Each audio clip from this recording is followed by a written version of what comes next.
வணக்கம். இது people English series. இந்த வீடியோல நாம different types of sentences, simple, compound, complex, complex compound sentences இத பத்தி எல்லாம் தான் தெரிஞ்சுக்க போறோம்.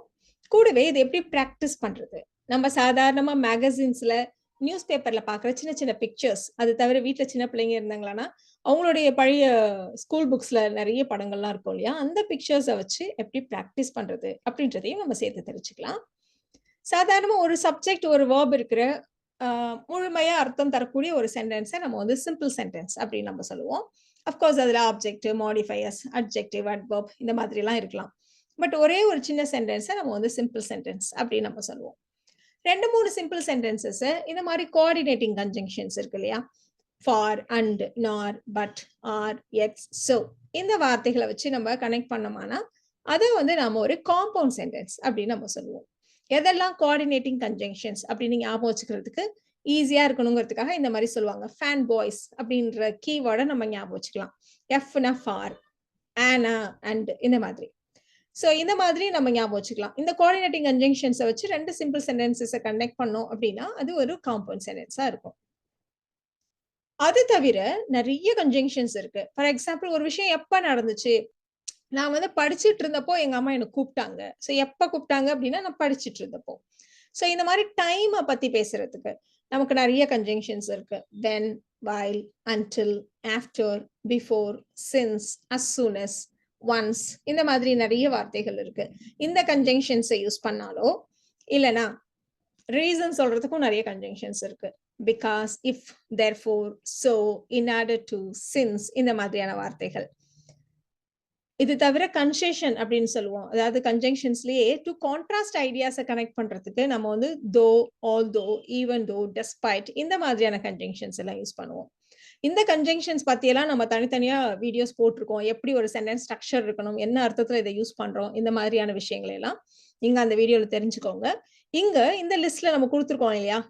டைமை பத்தி பேசுறதுக்கு, ரீசன் சொல்றதுக்கு, டு கான்ட்ராஸ்ட் ஐடியாஸை கனெக்ட் பண்றதுக்கு இந்த கன்ஜங்ஷன்ஸ் எல்லாம் நம்ம யூஸ் பண்றப்போ, இதையெல்லாம் யூஸ் பண்ணி 2 சென்டென்சஸை கம்பைன் பண்றப்போ அந்த சென்டென்ஸ் வந்து காம்ப்ளெக்ஸ் சென்டென்ஸா இருக்கும். சில எக்ஸாம்பிள்ஸ்லாம் பார்க்கலாம். ரொம்ப சிம்பிளான ஒரு எக்ஸாம்பிள் எடுத்துட்டு இருக்கோம். When I was watching TV, somebody knocked on the door. நான் டிவி பார்த்துட்டு இருந்தப்போ யாரோ டோரை தட்டினாங்க. இந்த மாதிரி சொல்லியிருக்கோம். இப்போ வென் டைமை வச்சு சொல்லியிருக்கோம் இல்லையா? ஸோ இதுல பாருங்க, when I was watching TV நான் டிவி பார்த்துட்டு இருந்தப்போ, இது முடியல இல்லையா? இது ஒரு கிளாஸ் தான். ஆனா இந்த கிளாஸ் வந்து இந்த சென்டென்ஸ் வந்து முடியல. இந்த மாதிரியான ஒரு பார்ட்டை தான் நம்ம வந்து டிபெண்டன்ட் கிளாஸ் அப்படின்னு நம்ம சொல்லுவோம். இது வந்து இந்த சென்டென்ஸ் முழுமை அடைகிறதுக்கு இன்னொரு பார்ட் இதுக்கு தேவைப்படுது. அதனாலதான் இதை நம்ம வந்து டிபெண்டன்ட் கிளாஸ் அப்படின்னு நம்ம சொல்றோம். அதுலயே இன்னொரு பார்ட்டை பாருங்க. somebody knocked on the door. யாரோ கதவை தட்டினாங்க. இது முடிஞ்சிருச்சு. ஒரு முழுமையான ஒரு பார்ட் தான் இது இல்லையா? சோ இந்த மாதிரி கிளாஸை நம்ம வந்து இண்டிபெண்டன்ட் கிளாஸ்ன்னு சொல்லுவோம். சோ ஒரு டிபெண்டன்ட் கிளாஸ், ஒரு இண்டிபெண்டன்ட் கிளாஸ். அஃப்கோர்ஸ் மோர் தென் ஒன் இண்டிபெண்டன்ட் கிளாஸ் கூட இருக்கலாம், மோர் தென் ஒன் டிபெண்டன்ட் கிளாஸ் கூட இருக்கலாம். ஸோ இந்த மாதிரி எல்லாம் இருந்ததானா அந்த சென்டென்ஸை நாம வந்து காம்ப்ளெக்ஸ் சென்டென்ஸ் அப்படின்னு நம்ம சொல்லுவோம். இப்போ நம்ம பிக்சர்ஸ் வச்சு எப்படி simple sentence, compound sentence, complex இல்ல காம்ப்ளெக்ஸ் காம்பவுண்ட் சென்டென்சஸ் எல்லாம் கிரியேட் பண்றது, அந்த மாதிரி சில எக்ஸாம்பிள்ஸ் பார்க்கலாம். சும்மா நீங்க மேகசின்ஸ்லயோ எங்க வேணா பார்க்குற ஒரு பிக்சர் எடுத்துக்கலாம். இங்க வந்து பாத்தீங்கன்னா பசங்க வந்து சில எக்ஸ் எல்லாம் கலெக்ட் பண்றாங்க, அதை குக் பண்றாங்க. இத மாதிரி ஒரு பிக்சர்ஸ் 2, 3 பிக்சர்ஸ் இருக்குன்னு வச்சுக்கோங்களேன். ஸோ இதை வச்சு நம்ம சென்டென்சஸ் மேக் பண்ண போறோம். So the kids found a few duck eggs. இது வந்து ஒரு சிம்பிள் சென்டென்ஸ் இல்லையா? அஃப்கோர்ஸ் இது முடிஞ்சிச்சு, முழுமையான அர்த்தத்தை கொடுக்குது. ஒரே ஒரு சப்ஜெக்ட், ஒரு வேர்ப் இருக்கிற ஒரு சாதாரண சின்ன சென்டென்ஸ். ஸோ இது ஒரு சிம்பிள் சென்டென்ஸ். இப்போ அதே மாதிரி they made a fire, they cooked the eggs. இது எல்லாமே சின்ன சின்ன சிம்பிள் சென்டென்சஸ். இதுல நாம கனெக்ட் பண்றதுக்கு எந்த கன்ஜங்ஷனையும் நம்ம என்ன யூஸ் பண்ணல. இப்போ இதை வச்சு ஒரு காம்பவுண்ட் சென்டென்ஸ் கிரியேட் பண்ணுவோம். இப்போ இந்த 2 சிம்பிள் சென்டென்சஸை நாம கோஆர்டினேட்டிங் கன்ஜங்ஷன்ஸை வச்சு கனெக்ட் பண்ணோம் அப்படின்னா அது ஒரு காம்பவுண்ட் சென்டென்ஸ் ஆயிடும். For example, they made a fire and they cooked the eggs. They made a fire and cooked the eggs. இந்த மாதிரி நம்ம சொல்லலாம்.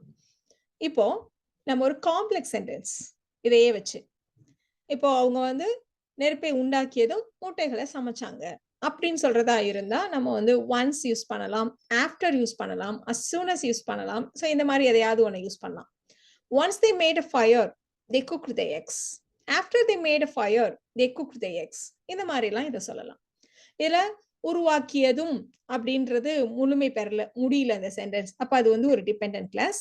இன்னொரு part they cooked the eggs அப்படின்றது இண்டிபெண்டன்ட் கிளாஸ். ஸோ இது வந்து ஒரு காம்ப்ளெக்ஸ் சென்டென்ஸ். இப்போ நாம காம்ப்ளெக்ஸ் காம்பவுண்ட் சென்டென்ஸ் ரெண்டத்தையும் கம்பைன் பண்ணி சொல்ல போறோம். ஸோ அவங்க எக்ஸ சேகரித்தவுடன் நெருப்பை உருவாக்கி அதை சமைச்சாங்க, இப்படி நம்ம சொல்ல போறோம். As soon as they collected the eggs, they made a fire and cooked them. As soon as they collected the eggs, they made a fire and cooked them. இந்த சென்டென்ஸை இப்படித்தான் சொல்லணும்னு இல்லை, இந்த பிக்சரை வச்சு நீங்க உங்க விருப்பம் போல உங்க மைண்டுக்கு தோன்ற மாதிரி நீங்க சென்டென்சஸை மேக் பண்ணிக்கலாம். இப்போ இன்னொரு பிக்சர் இருக்கு, ஒரு சாதாரண ஒரு கிளிப் ஆர்ட் இமேஜ் தான் இது. குழந்தைங்க நடு ரோட்ல விளையாண்டுட்டு இருக்காங்க, ஒரு கார் வருது. ஸோ இந்த மாதிரி வந்தாலே நம்ம வந்து என்ன நினைப்போம், கார்ல உள்ளவங்க கண்டிப்பா திட்டுவாங்க இல்லையா, நடு ரோட்ல விளையாடாதீங்க, போங்க வீட்டுக்கு சொல்லுவாங்க, இல்ல தள்ளி போய் விளையாடுங்கன்னு சொல்லுவாங்க இல்லையா. ஸோ இதை வச்சு நம்ம சின்ன சின்ன சென்டென்சஸ் 3 சிம்பிள் சென்டென்சஸ் மேக் பண்ணியிருக்கோம். Kids were playing in the middle of the road. A car came. The man in the car scolded them to go home. இப்போ இதை வச்சு நம்ம நிறைய காம்பவுண்ட் சென்டென்ஸ் மேக் பண்ணலாம், காம்ப்ளெக்ஸ் சென்டென்ஸ் உருவாக்கலாம், complex compound சென்டென்ஸும் உருவாக்கலாம். இப்போ காம்பவுண்ட் சென்டென்ஸ்ல இருந்து ஸ்டார்ட் பண்ணலாம். கார் வந்துச்சு, கார்ல உள்ளவர் திட்டினாரு. இது ரெண்டுத்தையும் நம்ம சாதாரணமா ஒரு அண்டு வச்சு சொல்லலாம் இல்லையா. A car came and the man in the car scolded them to go home. So இந்த இடத்துல கோஆர்டினேட்டிங் கன்ஜங்ஷன் அண்ட் வச்சு தான் கனெக்ட் பண்ணியிருக்கோம். 2 இண்டிபெண்டன்ட் கிளாஸஸ், அதனால இது ஒரு காம்பவுண்ட் சென்டென்ஸ். இப்போ இதே விஷயத்த நம்ம வந்து காம்ப்ளெக்ஸ் காம்பவுண்ட் சென்டென்ஸா மாத்த போறோம். எப்போ நடந்துச்சு, எப்ப கார் வந்துச்சு, எப்ப திட்டினாரு. When the kids were playing in the middle of the road, a car came and the man in the car scolded them to go home. இதையே நீங்க கொஞ்சம் மாத்தி, the man in the car scolded them to go home because the kids were playing in the middle of the road. இந்த மாதிரி கூட நம்ம சொல்லலாம் இல்லையா. சோ நீங்க உங்க விருப்பம் போல இந்த கன்ஜங்ஷன்ஸை வச்சு இதை நீங்க டிஃப்ரெண்டா நீங்க சென்டென்சஸ் மாத்தி சொல்லி பார்க்கலாம்.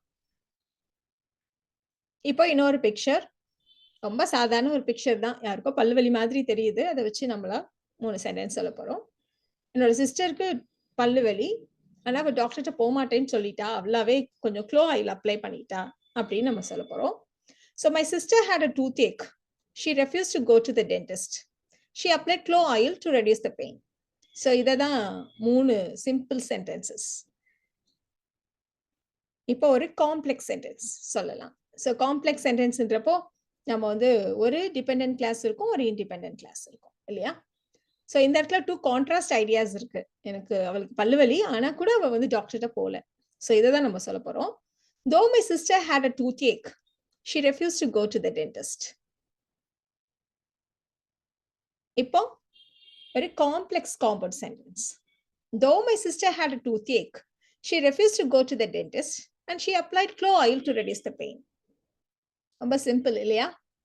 ஸோ ரொம்ப சிம்பிளா ஒரு காம்ப்ளெக்ஸ் காம்பவுண்ட் உருவாக்கியாச்சு, அதே சமயம் ரொம்ப லென்த்தியான ஒரு சென்டென்ஸையும் நம்ம உருவாக்கியிருக்கோம் இல்லையா. இப்போ இன்னொரு பிக்சர் கூட எடுத்துக்கலாம். ஒரு பையன் எழுதிட்டே ஓடுறான், ஒரு நாய் துரத்துற மாதிரி இருக்கு. ஸோ இதை வச்சு நம்ம சொல்ல போறோம். The stray dog chased the boy. நாய், ஒரு தெரு நாய் பையனை துரத்துனுச்சு, அந்த பையன் ஓடுனா, அவங்க அப்பா வந்து அது அப்புறம் வந்து அந்த நாயை துரத்தி விட்டாரு. His dad shooed the dog away. இப்படி நாம சொல்ல போறோம். The boy ran. ஏன் ஓடுனா, ஏன்னா நாய் துரத்துனுச்சு. So the boy ran because the stray dog chased the boy. இப்படி சொல்லலாம். இப்போ இதை வச்சு ரீசன் வச்சு சொல்ல ட்ரை பண்றோம். நம்ம கான்ட்ராஸ்ட் ஐடியாஸ் சொன்னோம், ஒரு டைம் வச்சு சொன்னோம், இப்ப ரீசன் வச்சு சொல்றோம். Since the stray dog chased the boy, he ran. So இந்த மாதிரி நம்ம மாத்தி மாத்தி சொல்லலாம். இப்போ நாம கம்பைன் பண்ண போறோம். As the stray dog chased, the boy ran until his dad shooed the dog away. அவங்க அப்பா வந்து நாயை துரத்தி விடுற வரைக்கும் அந்த பையன் ஓடிட்டே இருந்தான். இப்படி நம்ம சொல்லலாம். இல்லைன்னா as the stray dog chased, the boy ran and his dad shooed the dog away. இப்படி கூட நம்ம சொல்லலாம்.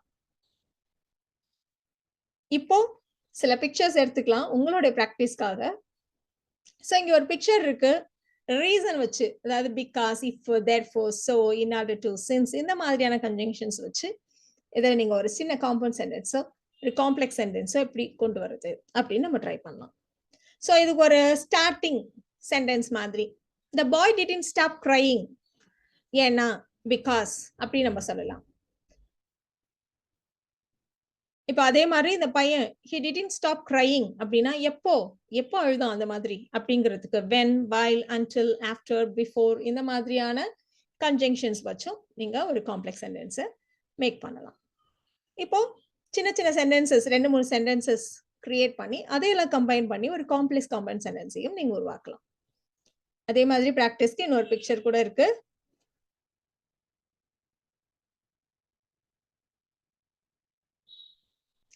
ஸோ இந்த வீடியோல நாம different types of sentences, simple, compound, complex, compound complex sentences இதெல்லாம் எப்படி இருக்கும், சின்ன சின்ன பிக்சர்ஸ் வச்சு எப்படி நாம இதை ப்ராக்டிஸ் பண்றது அப்படின்றத தெரிஞ்சுக்கிட்டோம்.